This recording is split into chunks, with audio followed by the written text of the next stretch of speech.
Bonjour à toutes et tous, à partir de ce mois-ci, je vous propose de passer en revue mes différentes actions par le biais d'une vidéo, ce qui est beaucoup plus facile et beaucoup plus interactif pour vous. Alors parmi les dossiers que je voulais mettre en valeur ce mois-ci, il y avait tout d'abord le dossier de la piste de santé dans le bois de la Houssière. Vous le savez, en juin dernier, nous avons dû enlever la piste Vita, qui ne répondait plus aux normes de sécurité, et donc le service des sports s'est attelé à monter un dossier pour pouvoir en créer une nouvelle. Et donc bonne nouvelle, justement, le collège communal de début avril a adjugé le marché, et donc une toute nouvelle piste de santé arrivera dans un délai de 6 semaines, c'est-à-dire plus ou moins au mois de juin, avec notamment des petits espaces pour le pique-nique, avec des poubelles pour l'environnement, et donc voilà, c'est une belle réalisation du service des sports. Sport toujours avec un dossier essentiel, le dossier de la piscine communale, puisque au mois de janvier, le conseil communal, à l'unanimité de ses membres, a décidé de construire une nouvelle piscine communale, normalement au Champ de la Lune, mais rien n'est fait à ce niveau-là, et l'IDEA a été chargée d'une mission d'assistance à la maîtrise d'ouvrage et donc de nous aider à créer le cahier des charges pour ce grand marché qui sera un marché européen pour la construction de cette piscine communale. Et donc le cahier des charges est quasi terminé. Le groupe de travail piscine va le consulter le 29 avril prochain et donc les équipes techniques de la ville continuent à travailler dessus avec l'IDEA évidemment. Donc la receveuse communale, le secrétaire communal, le directeur des travaux, la responsable du service urbanisme et coordonner le tout par la responsable des sports. Donc tout le monde s'y met d'arrache-pied pour qu'on puisse avoir une piscine à Braine-le-Comte dans des délais très raisonnables. Alors un autre dossier que je voulais aborder également, c'était les caméras de surveillance, puisque vous l'avez certainement vu dans le centre-ville, les petits dômes de caméras de surveillance ont fait leur apparition.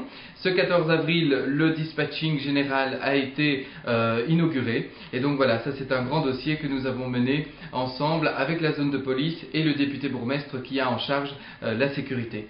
Ensuite, un autre dossier dont je voulais vous parler, c'était le dossier de la pollution PCB aux Tuileries.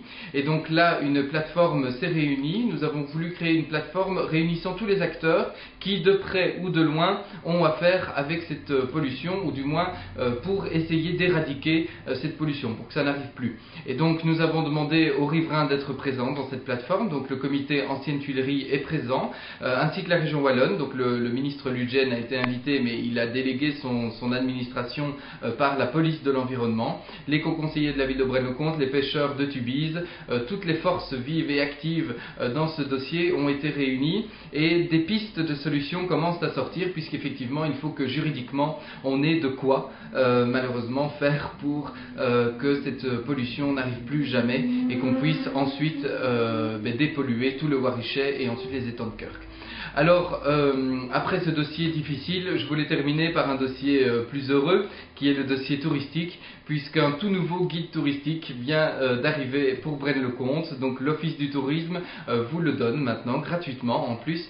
Et donc c'est un guide bien fourni, avec pas mal de pages, beaucoup de photos, qui présente Braine-le-Comte, ses villages et toutes ses richesses, ainsi que l'hébergement notamment. Et donc voilà, je vous encourage à aller le chercher. Il est disponible sur la Grand Place, au pavillon du tourisme. Voilà pour les quelques dossiers que je voulais mettre en valeur par cette vidéo. Je vous remercie en tout cas d'être très nombreux à visiter mon site internet, et puis chaque mois on essaiera par le biais d'une petite vidéo de faire le point sur les dossiers, et puis chaque semaine, vous le savez, vous avez sur mon site internet le bilan hebdomadaire de toutes mes actions, et n'hésitez pas à me contacter, je suis à votre entière disposition. Je voulais vous remercier évidemment pour ce mandat que vous m'aviez donné, et j'essaye par cette vidéo, par mon site internet et par d'autres actions de vous le rendre et de vous expliquer surtout ce que je fais pour vous représenter au collège communal. Merci beaucoup et à très bientôt.